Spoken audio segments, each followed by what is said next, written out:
Luc chapitre 1, le verset 37. Car rien n'est impossible à Dieu. Oui, rien n'est impossible à Dieu. Nous reconnaissons que rien n'est impossible à Dieu. C'est pourquoi nous voulons proclamer qu'il peut tout. Il peut tout. Il peut tout. Alléluia. Oui, Seigneur, tu peux tout, Seigneur. Ce que nous voulons, c'est de voir ta gloire. Nous voulons voir ta gloire. Nous voulons expérimenter ta main puissante ce soir. Oh Seigneur, fais-nous voir ta gloire. Fais-nous voir ta gloire. Fais-nous voir ta gloire. Rakanta la bayande radavaria. Ronta la bayande skiin. Mariande la bada. Seigneur, fais-moi voir ta gloire. Oh, Shabariande Rekete. Oh oui, Seigneur, fais-moi voir ta gloire. Fais-moi voir.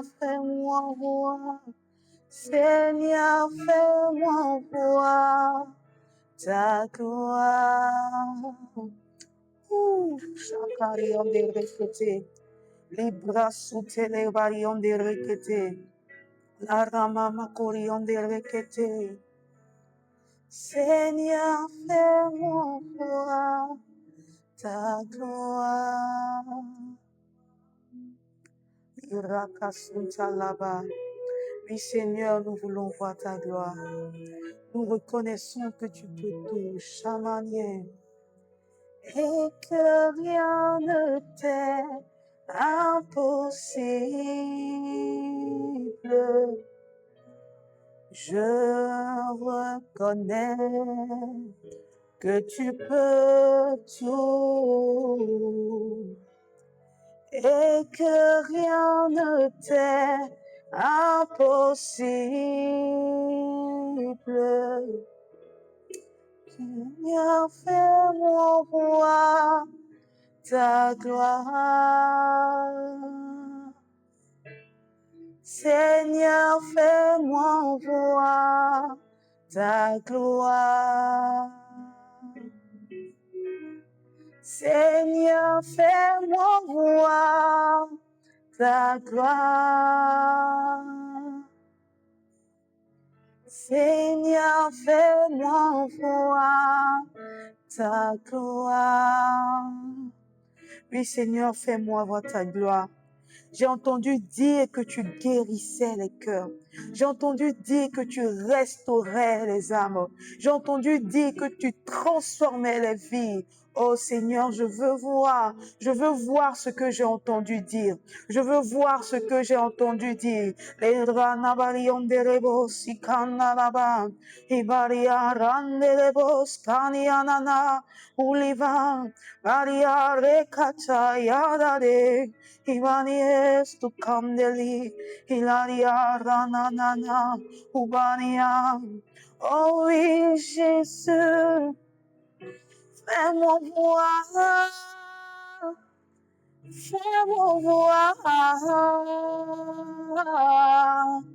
ta gloire.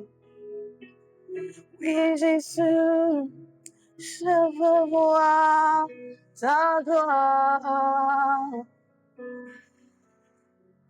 Fais-moi voir ta gloire. Ta gloire, Seigneur. Seigneur, fais-moi voir ta gloire. Ta gloire, Seigneur. Seigneur, fais-moi voir ta gloire. Oh, rakatili bariom de rekete, rabashande rekete le bras. Arabababababa, le bradium de rekete le broskin talaba, le rakante le bradium de le boskin talabayom de rekete, Louvalium de rekete les bras. Arabacham de rekete les bras. Ce soir, un frère est connecté, une sœur est connectée ce soir. Parce qu'il veut voir ta gloire, parce qu'elle veut voir ta gloire. Récante les bras de chez Catalabra. Quelqu'un a certainement entendu dire de toi que tu changeais les vies, que tu transformais, que tu guérissais. Et cette personne-là s'est connectée afin de voir ce que tu fais. Les radabarium de rekete, les bradium de rekete, radalavayum de rekete. L'icarion de rebaba, rande les bras de shekete les bras, la ratabayon de rekete. Nous avons entendu des témoignages à ton sujet. Nous voulons aussi témoigner de ta grandeur, témoigner de ta douceur, témoigner de ta fidélité, témoigner de ta puissance. Les radabarion de rekete les bras, de rekete les bras, radabayon de rekete. Lurana lavarium de reboski candeleba. Yarada da da da da. Seigneur, fais-moi voir ta gloire. Seigneur, fais-moi voir ta gloire. Seigneur, fais-moi voir ta gloire. Seigneur, fais-moi voir ta gloire. Ta gloire, Seigneur. Seigneur, fais-moi voir ta gloire. Ta gloire, Seigneur. Seigneur, fais-moi voir ta gloire. Oh Seigneur Jésus, fais-moi voir ta gloire. Fais-moi voir ta gloire. Fais-moi voir ta gloire. Radavarium dire que te debra, le paliacos qui condele, manteliva rondos qui condelivarium dire que te, rabababa, les rababa. On m'a dit que tu guérissais. On m'a dit que tu transformais. On m'a dit que tu changeais. On m'a dit que tu restaurais. Oh Seigneur, fais-moi voir, fais-moi voir, fais-moi voir ta gloire. Fais-moi voir ta gloire. Seigneur, fais-moi voir ta gloire. Seigneur, fais-moi voir ta gloire. Seigneur, fais-moi voir ta gloire.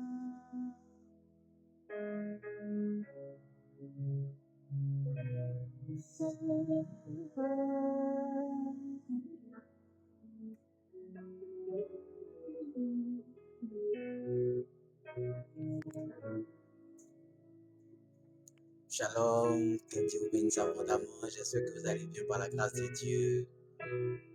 Alors aujourd'hui, comme prévu, nous avons décidé de parler sur le thème que Dieu nous avait donné la semaine passée, l'onction de la communion fraternelle. Combien c'est important de comprendre l'importance de la communion fraternelle.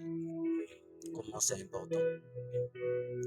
La Bible dit qu'il persévérait dans l'enseignement des apôtres, dans la communion fraternelle, dans la fraction des pains et dans les prières. Quand on parle de persévérer, ça veut dire que c'est quelque chose qui n'est pas facile. Parce que si on te demande de persévérer, vous allez voir que c'est pas nécessaire de dire à une personne persévère en buvant de l'eau. Parce que naturellement, c'est quand même facile, naturellement, de boire de l'eau. Mais lorsqu'on te dit persévère, ça veut dire qu'il y aura des moments où tu ne voudras pas faire. Donc, persévérer dans la communion fraternelle, ça veut dire que Satan va essayer de tout faire pour détruire cela. Les apôtres se reposaient sur 4 piliers importants pour faire marcher l'Église. Il y avait l'enseignement des apôtres, il y avait la communion fraternelle, il y avait la fraction des pains, c'est-à-dire la Sainte Seine, et il y avait les prières. Donc, Satan essayera de tout faire pour casser l'un des 4. Mais ce soir, nous sommes en train de parler de l'importance de la communion fraternelle. Comment c'est important. Et j'avais dit que ceux qui banalisaient cela, c'était les chrétiens qui pensaient que venir faire le culte le dimanche était suffisant pour eux. Ils partaient à la maison. Ils avaient cette politique-là qui disait que tu irais à l'église, c'est peut-être perdre son temps. Tu finis de faire ton culte et bon, tu prends tes bagages et puis tu pars. Ils rataient quelque chose d'important. Ils rataient quelque chose d'important. L'importance de la communion fraternelle. L'importance de la communion fraternelle. David dit, un jour dans tes parvis vaut mieux que 1000 ailleurs. Vous savez, la Bible ne dit pas 1 heure, hein. 1 heure dans tes parvis vaut mieux que 1000 ailleurs. Non, non, la Bible dit un jour dans tes parvis vaut mieux que 1000 ailleurs. Je vais te choquer. Si ta communion fraternelle n'a pas duré un jour, si tu n'as pas, toi dans ta vie chrétienne, là, tu n'as pas encore fait un jour avec les frères et sœurs, il est possible que tu ne puisses pas connaître l'onction de la communion fraternelle. C'est pas 1 heure, hein. C'est un jour, one day. Un jour, c'est 24 heures. 1 heure dans tes parvis vaut mieux que 1000 ailleurs. 1 heure dans tes parvis vaut mieux que 1000 ailleurs. Mais on dit un jour dans la Bible. Un jour dans tes parvis vaut mieux que 1000 ailleurs. Non, on dit 3 à l'église. David était l'un des hommes selon le cœur de Dieu. Il dit un jour dans tes parvis vaut mieux que 1000 ailleurs. Vous savez que dans les parvis, là, il y avait le peuple. Donc on s'amusait. Il y a une onction dans la communion fraternelle qu'il ne faut pas mettre. Il dit, il est bon pour des frères et des sœurs de demeurer ensemble. C'est bien, c'est beau. Alléluia. Et on va prendre Genèse 2, verset 18. On va lire ça ensemble. Genèse 2, verset 18.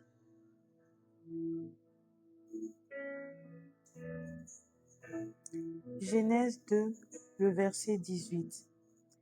L'Éternel Dieu dit, il n'est pas bon que l'homme soit seul. Je lui ferai une aide semblable à lui.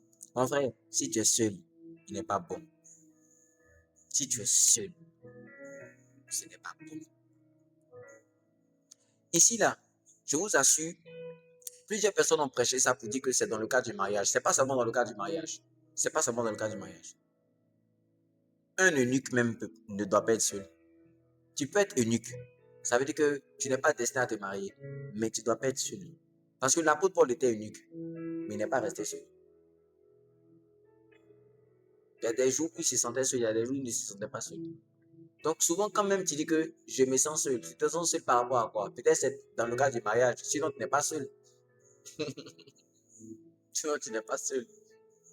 Donc quelqu'un peut dire je me sens seul, tout le temps il est voilà. Mais ici, c'est pas seulement dans le cas du mariage. Ce n'est pas bon.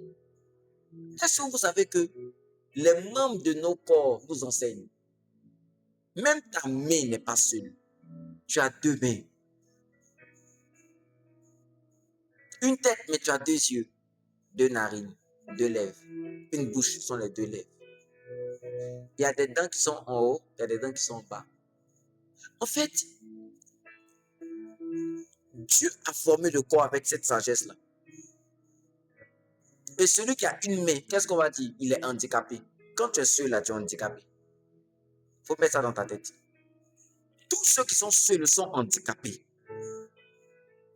Tu es handicapé. Tu dis ton corps, mais ton corps là, les membres sont de deux.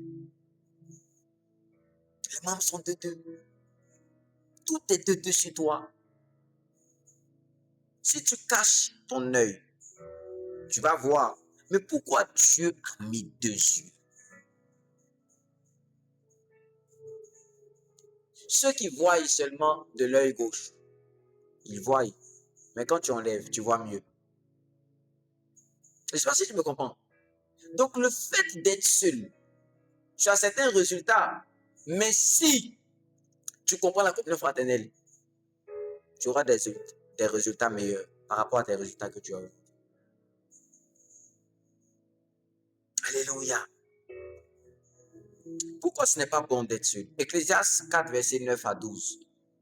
Ecclésiaste 4, le verset 9 à 12. Mhm, Deux valent mieux qu'un, mhm, parce qu'ils retirent un bon salaire de leur travail. mhm, Au verset 10, mhm. car s'ils tombent, l'un relève son compagnon, mais malheur à celui qui est seul et qui tombe sans avoir un second pour le relever.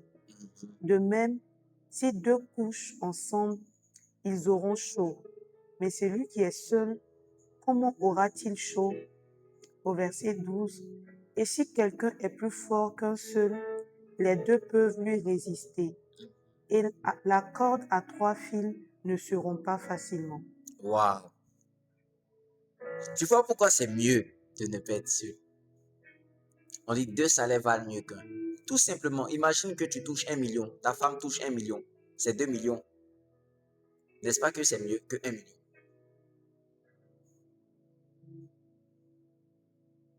C'est mieux que 1 million. 2 salaires valent mieux qu'un. 2 salaires valent mieux qu'un. Et puis, la Bible encore est plus explicite. Salomon dit dans Ecclésiaste, il dit que, mais si un tombe et qu'il est seul, qui pourra le relever? Qui? Mes frères, même dans le jardin de Gethsémane, Jésus cherchait de l'aide. Lui qui n'a pas péché, qui est saint. Il y a eu un poids. Jacques, Jean-Pierre, il a voulu que ces personnes-là puissent l'aider. Et toi, qui es né dans le péché, tu préfères être seul. Tu banalises la communion fraternelle. Tu penses que tu peux arriver seul. Tu ne peux pas arriver seul. Même Jésus avait demandé de l'aide. Quelle humilité. Quelle humilité, mes frères. Et un ange, après une forme humaine, est venu le réconforter. Parce qu'il y a des moments où si tu es seul, en fait, tu ne pourras même pas arriver là où Dieu veut que tu puisses aller. C'est pas possible. Est-ce que vous savez que Jésus arrivé un moment, les soldats ont vu que il n'avait plus de force naturelle pour porter la croix. Ils ont obligé un homme pour porter sa croix aussi. Quelle humilité! Quelle humilité! Jésus avait besoin d'un homme pour l'aider à porter cette croix. Qui es-tu? Toi qui penses que tu n'as pas besoin de quelqu'un pour t'aider. Jésus, cet homme-là s'appelait Simon de Cyrène. Il a aidé à porter la croix de Jésus.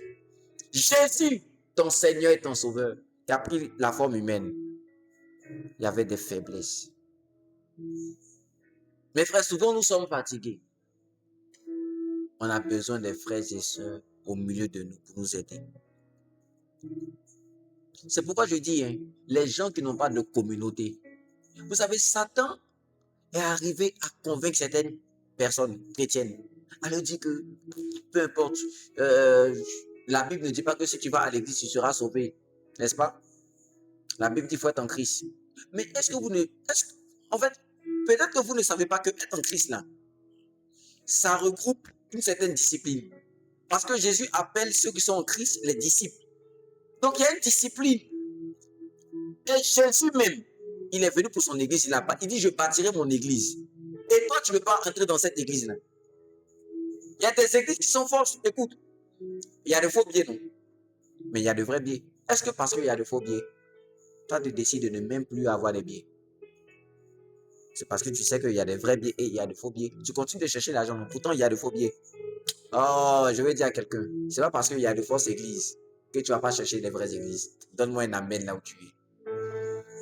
Il y a de faux biais, mais tu travailles et puis tu veux avoir les vrais biais. Quand c'est l'argent là, tu n'arrêtes pas. Tu sais qu'il y a de fausses bonnes, mais pourquoi tu cherches à te marier? Pourquoi tu n'as pas peur de tomber sur une fausse femme? Tu peux tomber sur une fausse femme, mais pourquoi? Tu fais confiance en Jésus. Mets ta confiance en Jésus sur le fait que tu peux aussi trouver une bonne église. Donc Satan arrive à mettre dans la tête de certains chrétiens que aller à l'église, peu importe, c'est pas important. Je vais vous dire aussi quelque chose. Les réseaux sociaux, c'est bien. Mais il ne faut pas te contenter de regarder des choses sur les réseaux sociaux et dire que tu regardes, tu fais partie des chrétiens d'une certaine église sur les réseaux sociaux. Non, non, pas du tout. Pas du tout. C'est un réseau social. Mais n'oublie pas une chose. On a besoin de la chaleur humaine. Ève pouvait rester en esprit. Mais pourquoi Dieu a dit, il n'est pas bon que l'homme soit seul? Et puis il a formé Ève. Ève était créée. Je ne sais pas si quelqu'un me comprend. Dès le 6e jour, Ève était créée, mais elle n'était pas encore formée. On dit, lui là, il est seul. Parce qu'il avait besoin d'une chaleur humaine. Alléluia! Tu as besoin d'être encadré. Tu as besoin de cette chaleur, de cette communion fraternelle. Plus tard, je vais expliquer pourquoi certaines personnes aussi ont banalisé la communion fraternelle. Parce qu'on dit de persévérer. Il y a des blessés, il y a certaines personnes. Mais aujourd'hui, mon but, c'est de te parler de comment c'est important, la communion fraternelle. C'est important, c'est pourquoi Satan va essayer de te mettre un mécanisme. Pourquoi tu penses que aller à l'église, peu importe, si tu restes à la maison, c'est pas bien. C'est pas bien. Tu peux tomber sur une vraie église. On ne va pas dans l'église la plus proche. On va dans l'église par la révélation que Dieu te donne. C'est pourquoi il y a certaines personnes qui peuvent habiter à Yopougon, mais elles viennent faire culte à Benjerville. Pourtant, il y a plusieurs églises à Yopougon. Mais l'église qui est connectée à leur destinée prophétique, c'est là-bas qu'elle part. Pourquoi? Parce qu'on ne va pas à l'église comme ça, parce qu'on va aller à l'église. On va à l'église selon la révélation que Dieu nous a donnée. Il y a de bonnes églises, c'est vrai qu'il y a de fausses églises, mais il y a de bonnes églises. Que Dieu te guide au nom de Jésus là où tu es. Que Dieu te guide. Que Dieu te guide. Alléluia. C'est pourquoi c'est bien. On va parler un peu du... Jésus même a parlé de ça, du royaume de Satan. Le royaume de Satan. On va lire Matthieu 12, verset 25 à 26. Matthieu 12, verset 25 à 26. Le royaume de Satan. Comme Jésus connaissait leurs pensées, il leur dit, tout royaume divisé contre lui-même est dévasté. Et toute ville ou maison divisée contre elle-même ne peut subsister. Si Satan chasse Satan, il est divisé contre lui-même. Comment donc son royaume subsistera-t-il?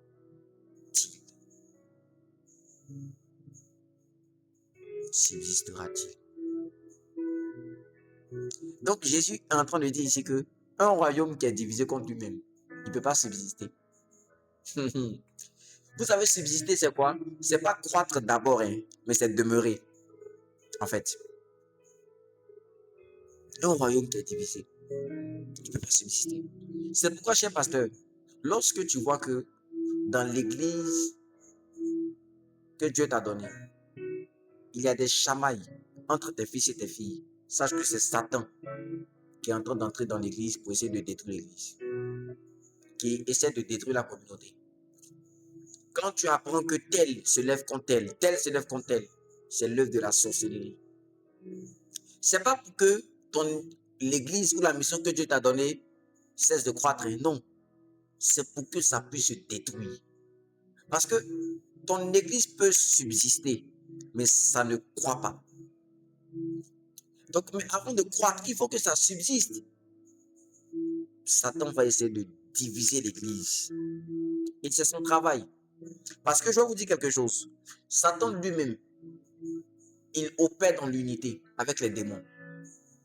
Apocalypse 12, verset 4. On va lire ça. Apocalypse 12, le verset 4. Mhm. Sa queue entraînait le tiers des étoiles du ciel et les jetait sur la terre. Le dragon se tint devant la femme qui allait enfanter afin de dévorer son enfant lorsqu'elle aurait enfanté. Apocalypse 12, verset 4. Hein. Sa queue entraînait le tiers des étoiles du ciel. C'était les anges, ok? Donc, écoutez, quand Satan voulait faire son coup d'état, là, Satan était conscient qu'il ne pouvait pas faire ça seul. Qu'est-ce qu'il a fait? Il a essayé de séduire le tiers des anges. Vous pensez que Satan, en fait, Satan, là, il est malin. Malin, là, vous savez, c'est quoi? C'est une intelligence occulte. C'est-à-dire, il est intelligent dans le mal. Si je peux dire ainsi. Il est intelligent, mais il prend cette intelligence-là pour faire le mal. Il est vraiment très malin. Est-ce qu'on se comprend? C'est ce que Satan fait. Il était assis au ciel, il s'est dit, mais je ne peux pas faire le coup d'état seul. Mais écoutez, c'est quel coup d'état même qu'on arrive à faire seul? Il faut qu'on arrive à corrompre les gens qui sont auprès du président actuel. Et puis on fait le coup d'état. Il faut que parmi lui se trouvent quelques traîtres pour qu'on puisse faire un coup d'état. Regardez Judas par exemple. Il est parti se mettre avec les ennemis de Jésus. Mais Satan a pu entrer à un gars qui était dans le groupe de Jésus. Et un traître pour faire un coup d'état. Satan n'a pas changé sa manière. On lit Apocalypse, dans Apocalypse 20, verset 7. Apocalypse 20, verset 7. Quand les 1000 ans seront accomplis, Satan sera relâché de sa prison. Et il sortira pour séduire les nations qui sont aux quatre coins de la terre, Gog et Magog, afin de les rassembler pour la guerre. Leur nombre est comme le sable de la mer. Vous savez, quand on a attaché Satan et on l'a mis en prison, dès qu'il est sorti, vous savez ce qu'il a fait? Il a cherché encore à séduire les gens pour faire encore la guerre. Parce que Satan ne peut pas se lever pour faire quelque chose seul. Il sait qu'il n'est pas bon d'être seul. Même quand tu veux faire les mauvaises choses là, tu n'es pas seul. Les démons le savent. Matthieu 12, verset 43 à 45. Matthieu 12, le verset 43 à 45. Mhm, Lorsque l'esprit impur est sorti d'un homme, mhm, il va par des lieux arides, mhm, cherchant du repos, et il n'en trouve point. mhm, Alors il dit, je retournerai dans ma maison d'où je suis sorti. mhm. Et quand il arrive,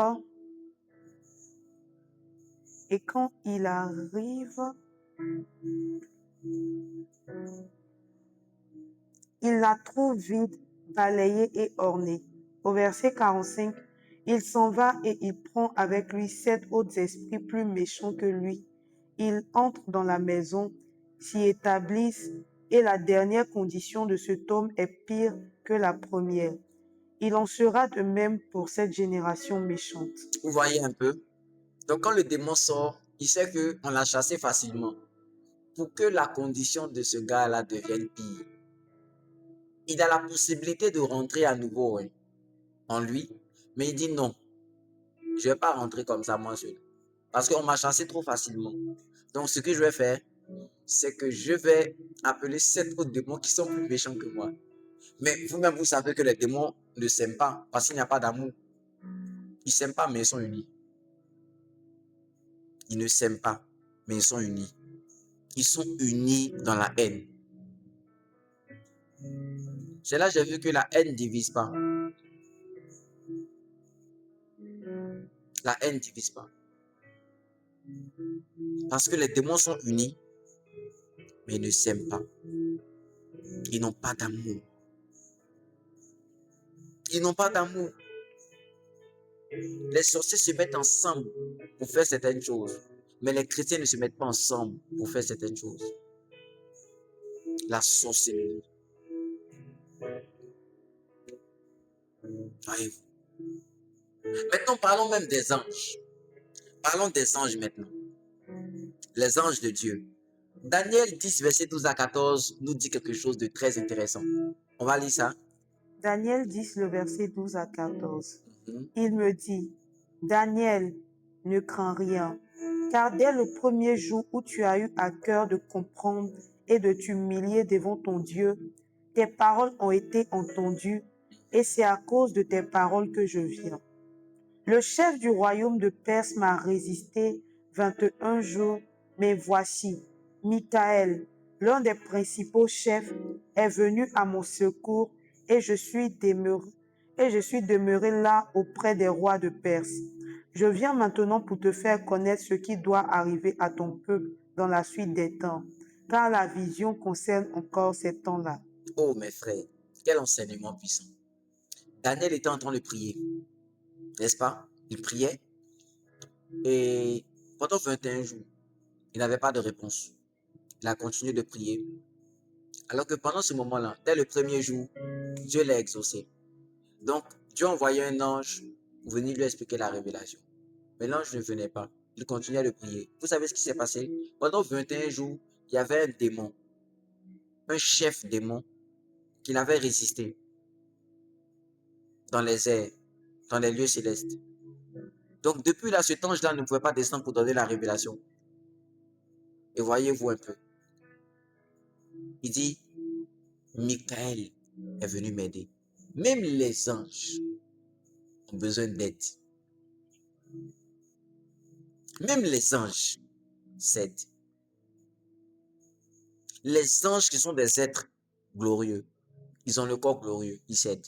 À combien plus forte raison, nous qui n'avons pas encore le corps glorieux, n'allons-ils pas nous aider entre nous-mêmes? Les anges, souvent ça chauffe. Et puis un ange vient aider un autre ange. Parce qu'ils ont besoin d'aide. Jean 1, verset 51 dit, et il lui dit en vérité, vous verrez désormais le ciel ouvert et les anges de Dieu monter et descendre sur le Fils de l'homme. Et les anges de Dieu, pas l'ange de Dieu monter et descendre, les anges. On va lire Matthieu 26, verset 53, la version française simplifiée. Matthieu 26, le verset 53. Mhm, Tu dois savoir que je pouvais demander à mon Père de m'aider. mhm. Il allait m'envoyer immédiatement plus de 12 grands groupes d'anges se battre pour moi. Est-ce que vous comprenez un peu? Jésus dit qu'il pouvait demander à son Père de l'aider. Que son Père allait lui envoyer 12 grands groupes d'anges pour se battre pour lui.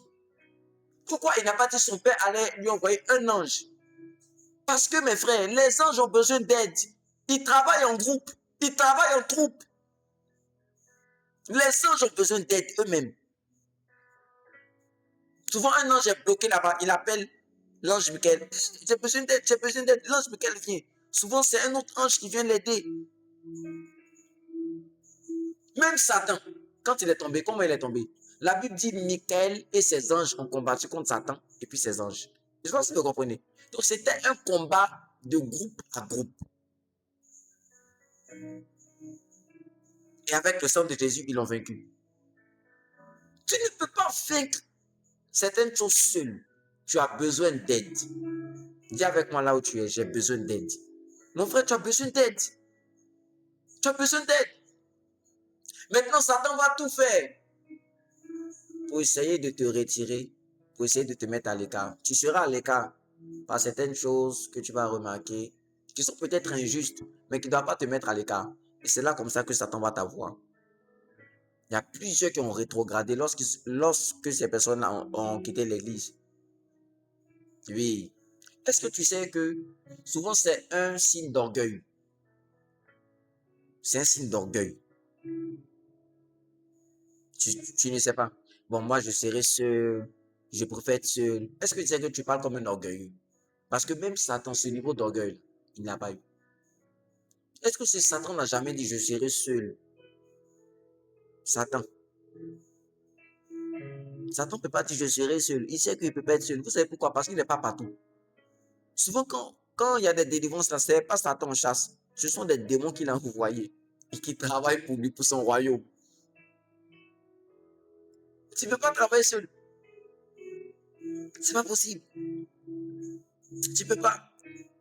On ne va pas aller en profondeur vu le temps, mais Genèse 19, verset 1 à 3, vers le soir, les deux anges arrivaient à Sodome. Ok? Lot était assis à la porte de la ville. Dès qu'il les vit, il se leva pour aller à leur rencontre. Et il s'inclina jusqu'à terre devant eux. Je vous en prie, dit-il, faites-moi honneur de venir chez moi. Vous pourrez vous y laver les pieds et y passer la nuit. Demain matin, vous y continuerez votre chemin. Non, répondit-il, nous passerons la nuit sur la place. Mais Lot insista tellement qu'il finit par aller chez lui. Il leur prépara un repas et fit cuire des galettes. Puis il mangeait. Sachez que c'était les anges que Dieu avait envoyés pour détruire Sodome et Gomorrhe. Mais Dieu a envoyé combien d'anges? 2 anges. Quand on dit une bouteille, ça ne prend pas S. Mais quand on dit 2 bouteilles, ça commence à être au pluriel. 2 anges. Et vous savez pourquoi Dieu a envoyé ces 2 anges-là? On comprend plus à partir du verset 10. Le verset 10 dit, alors les 2 anges empoignaient l'autre, le ramenaient à l'intérieur et refermaient la porte. Pendant qu'un ange avait pris l'autre pour le faire entrer, l'autre ange a fermé la porte. Dieu a envoyé les 2 anges là parce qu'il savait que les 2 allaient s'aider dans la mission. Regardez un peu ce qui va se passer à partir du verset 16. L'autre hésitait encore. Les anges le prirent par la main, ainsi que sa femme et ses 2 filles, et le conduisirent hors de la ville, car le Seigneur voulait le sauver. Lorsqu'il eut fait sortir de la ville, l'un des anges dit à l'autre, fuis pour sauver ta vie. En fait, pendant que l'un des anges était en train de parler à l'autre, pour lui donner les instructions, l'autre ange était en train de préparer le feu pour détruire la ville. Je ne sais pas si quelqu'un me comprend. C'est pourquoi ils étaient 2. Tu ne peux pas faire ça seul. On va lire Genèse 3, verset 24, français courant. Genèse 3, verset 24. Mhm, Puis, après l'en avoir expulsé, mhm, le Seigneur plaça des chérubins en sentinelle devant le jardin d'Éden. Ceux-ci, armés de l'épée flamboyante et tourbillonnante, devaient garder l'accès de l'arbre de la vie. Vous voyez que Dieu n'a pas envoyé un chérubin pour garder. Il a envoyé des chérubins. Pourquoi? Dieu pouvait envoyer un chérubin. Ils sont si puissants que ça. Mais ils ont besoin d'aide. Ils devaient travailler en équipe. Et vous allez voir que Jésus a envoyé ses apôtres et ses disciples 2 à 2. Pourquoi? 2 à 2. Dieu les envoya. Jésus les envoya 2 par 2. Pourquoi? Celui qui ne travaille pas en équipe, il finira par se perdre. Oui. Même pour libérer l'apôtre Paul, on l'a envoyé avec une autre personne. Même pour libérer l'apôtre Paul, il va aller travailler avec Barnabas. Tu ne peux pas faire ça seul. Ce n'est pas possible. C'est être orgueilleux. C'est mépriser la communion fraternelle. C'est mépriser un pilier. Regardez un peu la puissance de la prière. D'accord. On va lire Exode 17, Exode 17, Exode 17 à partir, Exode 17 verset 10 à 13. Regardez comment c'est puissant.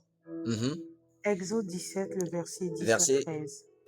Exode 17 verset 10 à 13. Josué fit ce que lui avait dit Moïse pour combattre Amalek. Et Moïse, Aaron et Hur montèrent au sommet de la colline. Lorsque Moïse élevait sa main, Israël était le plus fort. Et lorsqu'il baissait sa main, Amalek était le plus fort. Les mains de Moïse étant fatiguées, ils prirent une pierre qu'ils placèrent sous lui, et il s'assit dessus. Aaron et Hur soutenaient ses mains, l'un d'un côté, l'autre de l'autre, et ses mains restèrent fermes jusqu'au coucher du soleil. Au verset 13, et Josué vainquit Amalek et son peuple au tranchant de l'épée. Waouh! Waouh! Quelle révélation! Le grand Moïse avait besoin d'aide. Vous savez pourquoi? Parce qu'il y a un moment dans ta vie, forcément, où tu seras fatigué.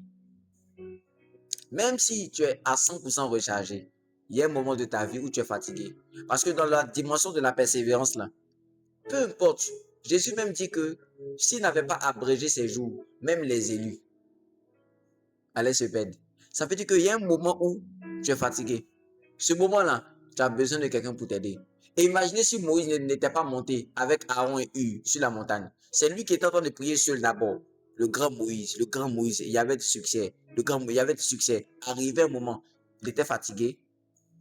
Et puis, il priait. Il était fatigué. Il priait. Quand il baissait sa main, Amalek était plus fort que Israël.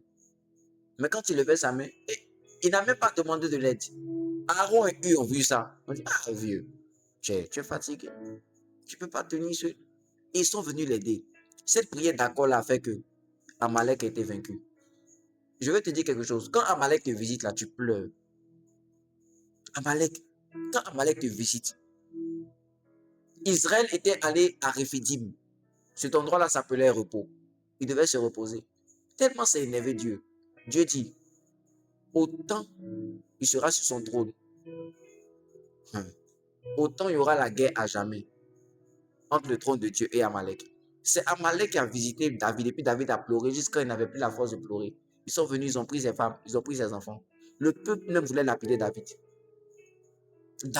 Quand Amalek te visite, vous savez, Saoul a énervé Dieu lorsque Dieu lui a dit, il faut tuer les Amalécites. En fait, c'est là, il n'a pas obéi à ça. C'est ça qui énerve encore plus Dieu, parce que Dieu avait déjà dit que Amalek, là, à jamais, Amalek sera ennemi. Donc lui, il n'a pas tué Amalek, il a gardé les... C'est pourquoi Dieu dit, il faut tuer tout, même les bêtes, parce qu'ils ont touché au repos de Dieu. Amalek, là, lorsque tu es dans le repos, lorsque tu veux te reposer, c'est là Amalek vient frapper. Amalek ne veut pas te donner du repos. Je ne sais pas si on se comprend. Comment on arrive avec Amalek? C'est la prière d'accord. Tu ne peux jamais vaincre. Tu sais ce que ça veut dire? Il y a des situations là, où pour avoir le repos, il faut avoir des gens sur lesquels tu peux te reposer. Et vous avez vu qu'à arriver au moment où Moïse était fatigué, qu'est-ce qui s'est passé? Ils ont pris les mains de Moïse, ils ont mis ça sur une pierre pour se reposer. C'est Christ. Ça veut dire que comme Amalek veut attaquer ton repos, il faut arriver à un moment où tu vas te reposer. Et puis ce sont des gens là qui vont intercéder pour toi. Quel que soit. Pourtant, Moïse, Dieu a utilisé Moïse et Moïse a fait les plus grands miracles dans l'Ancien Testament, excepté de Jésus. Même dans la Nouvelle Alliance, il est très difficile de dire que quelqu'un a été Dieu a utilisé quelqu'un comme Moïse. Moïse était l'homme le plus puissant de la terre, même après sa vie. De la manière qu'on parle de Salomon, dit Salomon, après, il n'y a plus personne qui était plus sage. Moïse, il n'y a plus personne qui était plus puissant que Moïse. Mais le grand Moïse avait besoin d'aide. Quelle est la dimension de ta puissance que Dieu t'a donnée, toi, là? Et tu n'as pas besoin d'aide.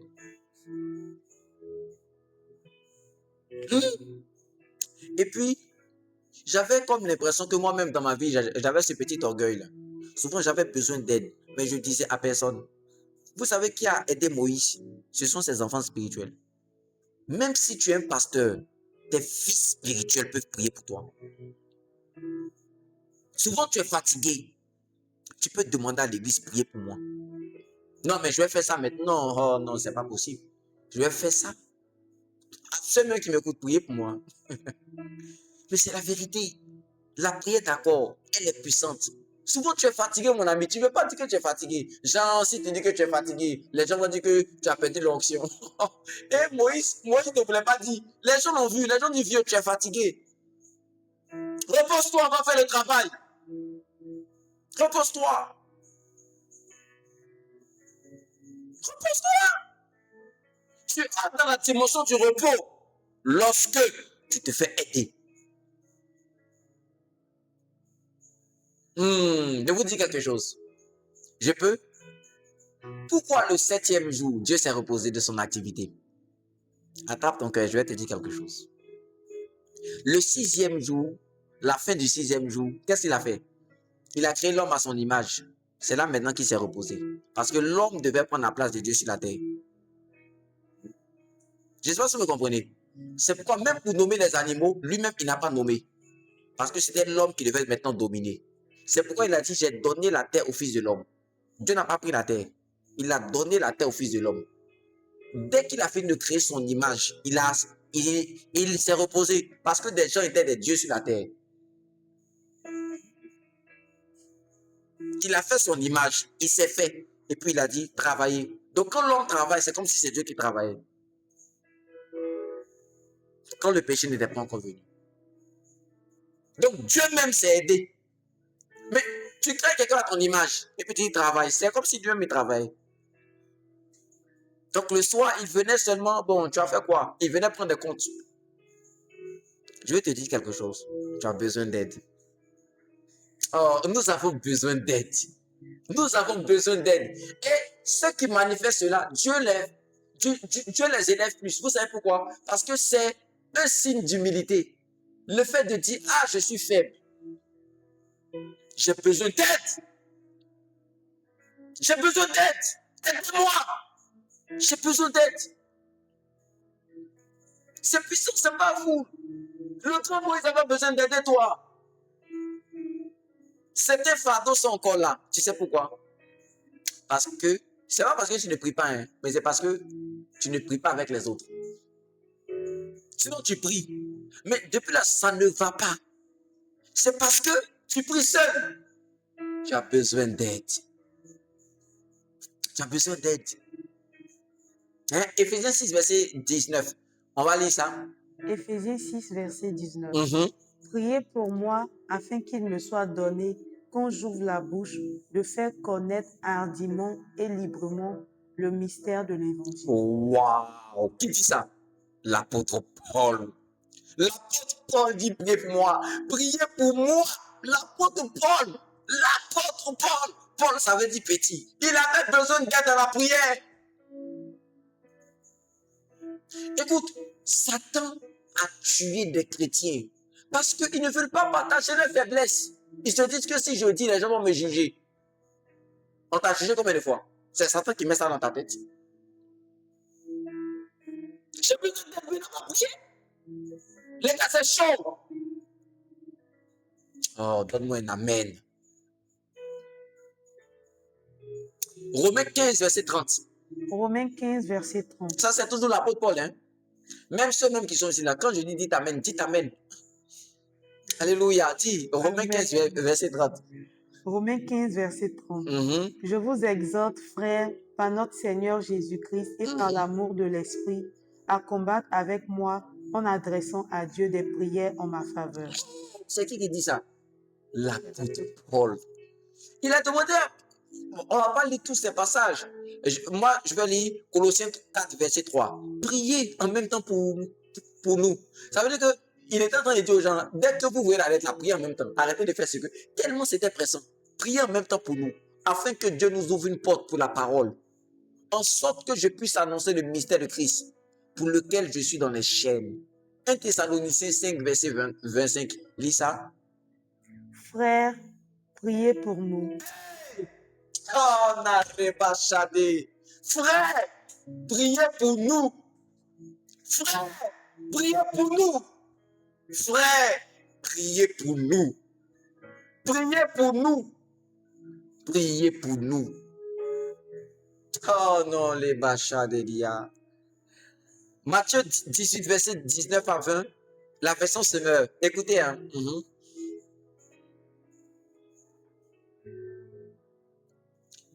J'ajoute, c'est juste la suite. J'ajoute que si deux d'entre vous se mettent d'accord ici-bas au sujet d'un problème, vous l'exposez à mon Père Céleste. Il les exaucera. Car là où deux ou trois sont ensemble en mon nom, je suis présent au milieu d'eux. Maintenant, je vais vous poser une question. Selon vous, est-ce que celui qui prie seul, Jésus n'est pas là? Jésus même parle de la prière de notre Père. Il dit, entre dans ta chambre. Je ne comprends pas. Est-ce qu'il n'est pas là quand tu pries seul? C'est pas qu'il n'est pas là. Je vais te dire maintenant quelque chose. La présence, quand il est là, quand tu es seul, n'est pas la même présence quand vous êtes nombreux.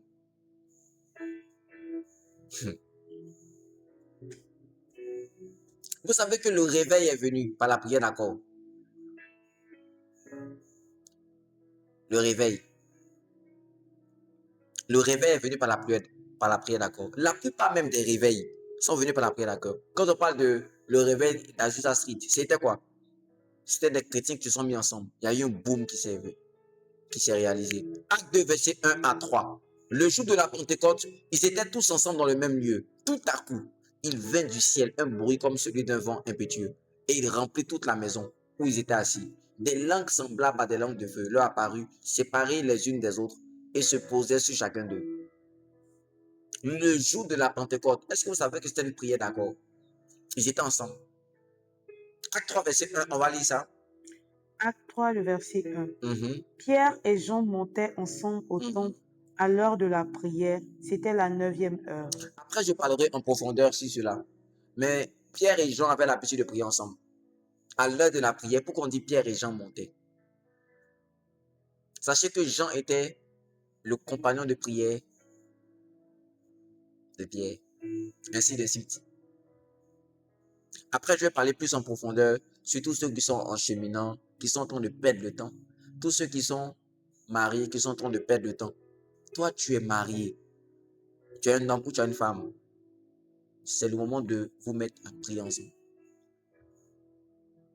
Vous êtes en cheminement, vous ne priez pas ensemble.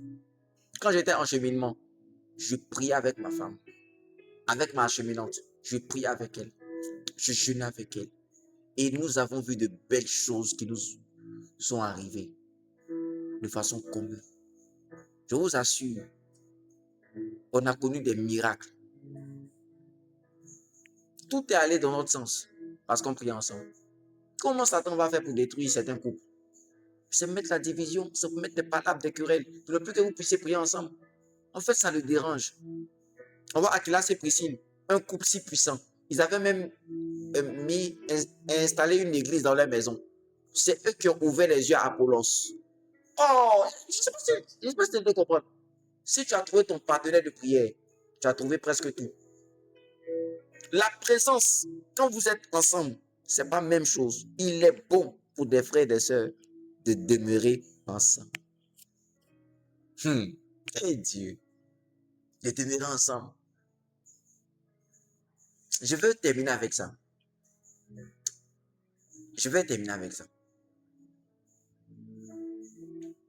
Que Dieu m'aide, mais je vais terminer avec ça. Je veux parler un peu de Élie. On va donner, je vais dire ça quand même, une puissante révélation sur Élie. Bon, je n'ai pas envie de terminer sur ça. J'ai envie de terminer sur les fourmis, ou bien de donner sur Élie là. Ok. Donc, on va lire Romains 11, verset 2 à 4. Romains 11, verset 2 à 4.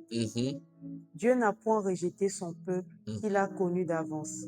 Ne savez-vous pas ce que l'Écriture rapporte d'Élie? Comment il adresse à Dieu cette plainte contre Israël? Seigneur, ils ont tué tes prophètes. Ils ont renversé tes autels. Je suis resté moi seul. Et ils cherchent à m'ôter la vie. Mais quelle réponse Dieu lui fait-il? Je me suis réservé 7000 hommes. Combien d'hommes? 7000 hommes. Qui n'ont point fléchi le genou devant Baal. Vous savez pourquoi Élie, arrivé au moment où il a échoué, il a fui Jézabel? Parce qu'il était sûr. Je vais vous prouver ça comment. Rapidement, 1 Roi 19, verset 10. On va lire ça ensemble. 1 Roi 19, verset 10. Il répondit, j'ai déployé mon zèle pour l'Éternel, le Dieu des armées, car les enfants d'Israël ont abandonné ton alliance. Ils ont renversé tes autels. Et ils ont tué par l'épée tes prophètes. Je suis resté moi seul. Et ils cherchent à m'ôter la vie. Je vais vous dire quelque chose. Le ministère de Élie s'est arrêté là. Écoutez, Dieu n'a pas élevé Élie du ciel parce que Élie avait reçu son ministère. La preuve, il devait terminer son ministère sous la forme de Jean-Baptiste. Vous le savez, Jésus même a dit que le Élie qui devait revenir, c'est le Jean-Baptiste qui était là. Mais aujourd'hui, je ne vais pas parler de Jean-Baptiste, Élie Jean-Baptiste, non, pas du tout. Mais restez calme. Élie venait de tuer 450 des prophètes. Il les a égorgés. Les 450, Élie a raison. Lorsqu'il a dit que le Dieu qui va répondre par le feu, vous êtes d'accord avec moi? Alors, Élie finit de faire ça, non? Jézabel a appris ça. Elle dit, elle juge sur tous ces dieux, que le lendemain, si Élie est encore en ville, c'est que ce n'est pas elle. Elle a juré sur tous ces dieux qu'elle va tuer Élie. Les gens sont venus dire c'est Élie. Vous savez ce que Élie a fait? Il a pris peur. Il a fui. Mais je me suis posé des questions. Je me suis dit, mais attends, quelqu'un qui venait de tuer 450 prophètes de Baal. Parce que il y avait aussi 400 prophètes attestés. C'était des prophètes qui mangeaient à la table de Jézabel. Maintenant, écoutez-moi, faites l'addition. 450 plus 400, ça fait combien? Ça fait 850. Mais Jésus dit que pendant ce temps-là, il avait réservé combien de prophètes? 7000 prophètes. Élie pensait qu'il était seul alors qu'il n'était pas seul. Dans la réserve de Dieu, il y avait 7000 prophètes. Mais Élie pensait qu'il était seul. Tu sais, souvent là, tu penses que tu es seul. Pourtant, il y a une réserve de Dieu. Mais tellement que tu es aveuglé par des blessures, par plusieurs choses. Tu as comme l'impression que tu es seul. Tu n'es pas seul. C'est toi seul que tu te trouves seul dans le monde. Tu es là, tu marches, je suis seul, je suis seul. Qui connaît ton problème? Tu as fait des recherches pour savoir que tu es seul. Il y a combien de milliards de personnes dans ce monde-là? Tu dis que tu es seul. Même si on dit. Même si on dit que tu es mauvais ou bien tu es maudit, comment? Même Satan, même qui est maudit, n'est pas seul. Toi, tu dis que tu es seul. Tu as fait quoi pour mériter d'être seul? Même le mauvais des mauvais, le père du mensonge là, les gens sont avec lui. Toi, tu dis que tu es seul. Je suis seul. Tu es seul comment? C'est toi, mais tu vas être seul. Je parle à certains chrétiens ici. Arrêtez de fatiguer les gens. Je suis seul. Tu te sens seul pourquoi? Tu te sens seul pourquoi? Je suis seul. Je me sens seul. Je vis seul. Je suis seul. C'est toi-même qui veux être seul. Comment la Bible dit que ce berger-là a 100 brebis et il y a 99 qui sont restés seuls. Mais toi seul, là, tu t'es égaré. La Bible dit et qu'une brebis s'égare. Toi seul, tu es sorti de la bergerie, tu dis que je suis seul. Je suis seul. Tu es seul comment? Tu es seul comment? Élie pensait qu'il était seul. Maintenant, Jézabel, je vais vous dire que c'est comme Amalek. On ne tue pas Jézabel seul. Comment Jézabel est morte? On lit ça. 2 Rois 9. Écoutez, hein, verset 30 à 37. Lis ça rapidement. 2 Rois 9, verset 30 à 37. Jéhu entra dans Jezreel. Jézabel l'ayant appris, mit du fard à ses yeux, se para la tête et regarda par la fenêtre. Parce qu'elle cherchait à séduire Jéhu. Continue. Comme Jéhu franchissait la porte, elle dit, est-ce la paix, nouveau Zimri, assassin de son maître? Il leva le visage vers la fenêtre et dit, qui est pour moi? Qui? Et 2 ou 3 eunuques le regardaient en s'approchant de la fenêtre. Au verset 33, il dit, jetez-la en bas. Ils la jetèrent et il réjaillit de son sang sur la muraille et sur les chevaux. Jéhu la foula aux pieds, puis il entra, mangea et but. Et il dit, allez voir cette maudite et enterrez-la, car elle est fille de roi. Ils allèrent pour l'enterrer, mais ils ne trouvaient d'elle que le crâne, les pieds et les paumes des mains. Ils retournèrent l'annoncer à Jéhu qui dit, c'est ce qu'avait déclaré l'Éternel par son serviteur Élie, le Tibite, en disant, les chiens mangeront la chair de Jézabel dans le champ de Jezreel, et le cadavre de Jézabel sera comme du fumier sur la face des champs dans le champ de Jezreel, de sorte qu'on ne pourra dire c'est Jézabel. Vous comprenez? On ne tue pas Jézabel seul.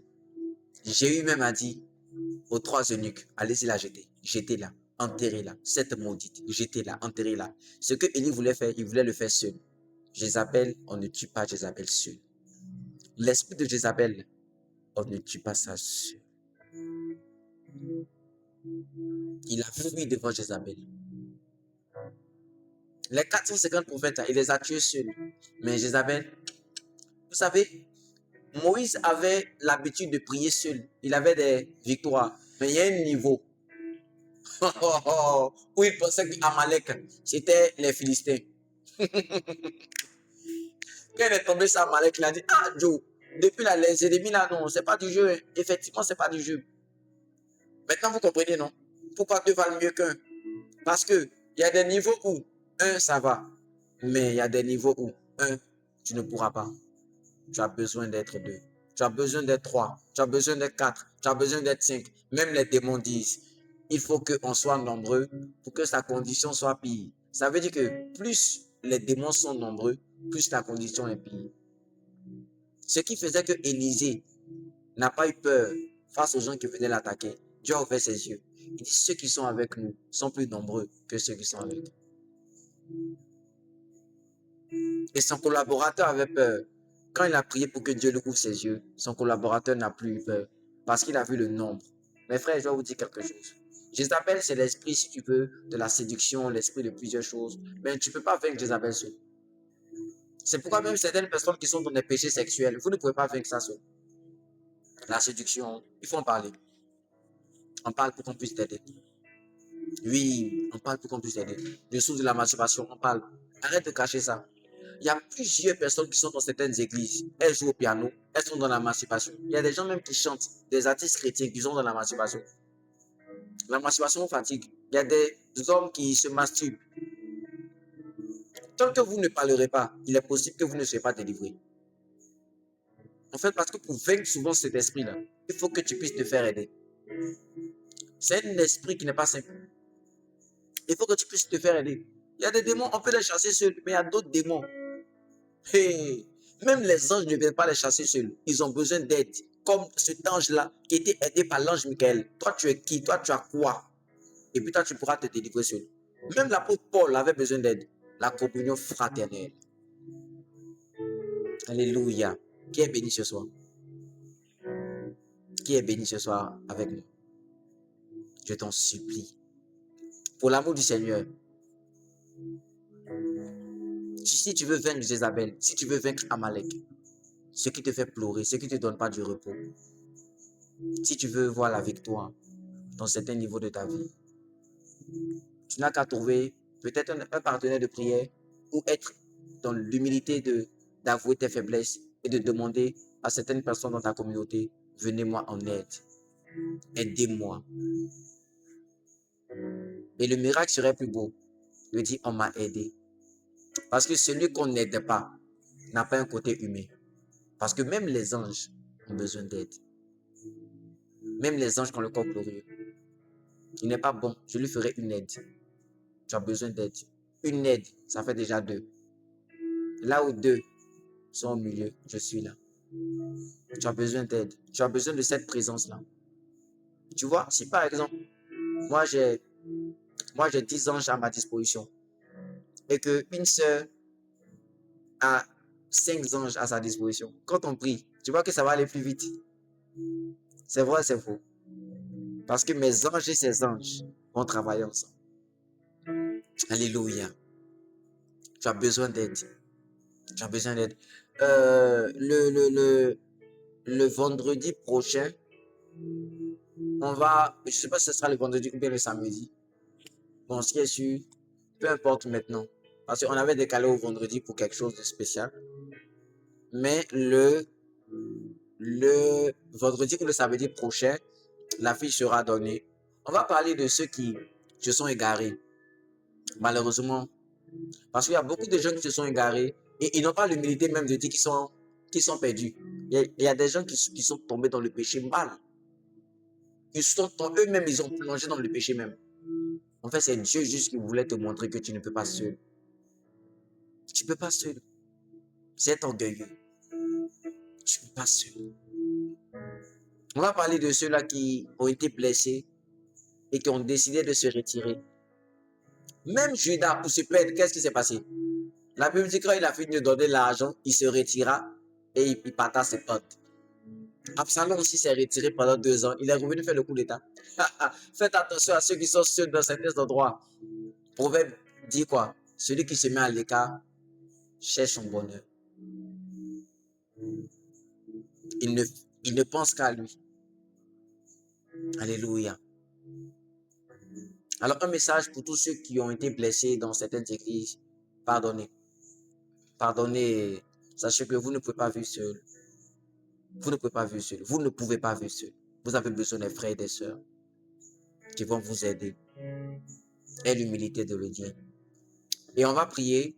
Je vais prier pour chacun de nous. On va prier ensemble. On va demander à Dieu de nous aider à non seulement pardonner, à avoir un cœur en paix, à refuser de marcher seul. On va demander à Dieu de l'aide. Alléluia. Prions le Seigneur. Seigneur, je prie pour un frère, une sœur qui m'écoute. Au nom de Jésus, que Satan les lâche. Que des sœurs et des frères les viennent en aide dans la prière. Je prie pour tes problèmes intérieurs, pour les blessures de ton cœur. Que Dieu te guérisse et que Dieu t'aide. Au nom de Jésus. Amen. Alléluia. Que Dieu vous bénisse abondamment. Alors n'oublions pas, chaque semaine, on va faire un live comme ça sur cette page. Abonne-toi, toi qui n'es pas encore abonné. Abonne-toi surtout. Abonne-toi. Parce que de belles choses vont se faire par la grâce de Dieu. Après, même sur la page de l'église, on va donner les coordonnées de notre page TikTok. Peut-être qu'on va commencer les lives là-bas. Si tu étais béni, essaie de partager aussi. Essaie de partager le live. Essaie de partager à tes contacts. Essaie de partager sur ton Facebook. Partage. Que Dieu puisse bénir des vies. C'est très important. Alors que Dieu vous bénisse. C'était l'homme de Dieu Christ Auclin. Shalom.